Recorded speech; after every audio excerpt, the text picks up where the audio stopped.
In the earliest days after Adam and Eve were sent forth from the Garden of Eden, life unfolded upon the earth with quiet simplicity and deep mystery. The first family sought to understand their new world, learning to work the ground, to raise animals, and to survive outside the paradise they once knew. Among their children were two sons whose lives would forever be spoken of throughout generations. Cain, the firstborn, tended the fields and labored under the sun as a tiller of the ground, while Abel, his younger brother, kept flocks and walked among the grazing sheep with gentle skill. The two brothers grew within the same household, yet their paths and their hearts would one day take them in directions neither could have foreseen. As time passed, the day came when both brothers desired to present an offering to the Lord. Cain gathered the produce of the soil, bringing fruit and grain that he had worked tirelessly to cultivate.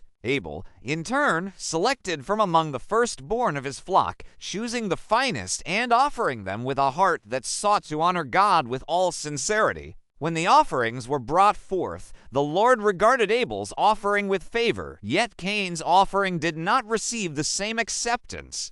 The moment weighed heavily upon Cain, and a shadow of anger and disappointment settled over him. His countenance fell, and bitterness began to stir within his spirit. The Lord spoke to Cain, urging him toward what was right and warning him of the danger that waited at the door of his heart. He was told that if he did what was good, he too would be accepted, but if he allowed sin to rule over him, it would rise up against him. Yet Cain did not turn his heart toward peace. Instead, he harbored resentment against Abel, whose offering had been favored.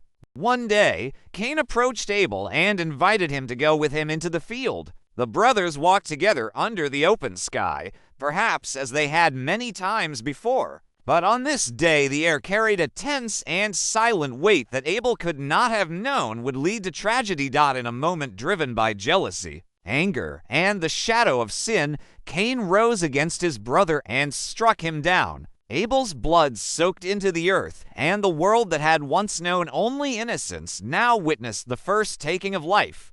When the deed was done, Cain stood alone in the field, the weight of his actions surrounding him like a shroud. Then the voice of the Lord came to him, asking where Abel was. Cain responded with words that echoed through time, asking if he was his brother's keeper. But the Lord revealed that Abel's blood cried out from the ground, testifying to the wrong that had been done. Because of his deed, Cain faced a consequence that would shape the remainder of his life. The ground that once yielded to him would resist his labor, and he would become a wanderer upon the earth.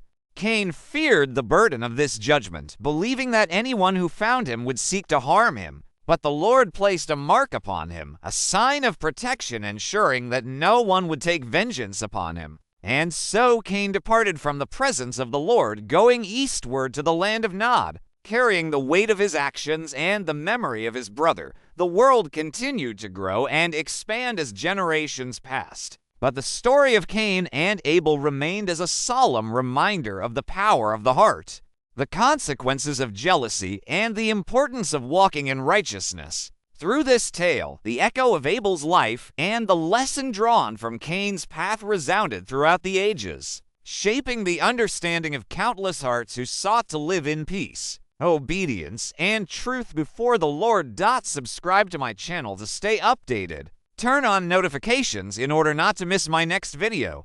Engage with my content by liking, commenting, and sharing this video. Visit my channel to watch more helpful videos. Thank you very much for listening.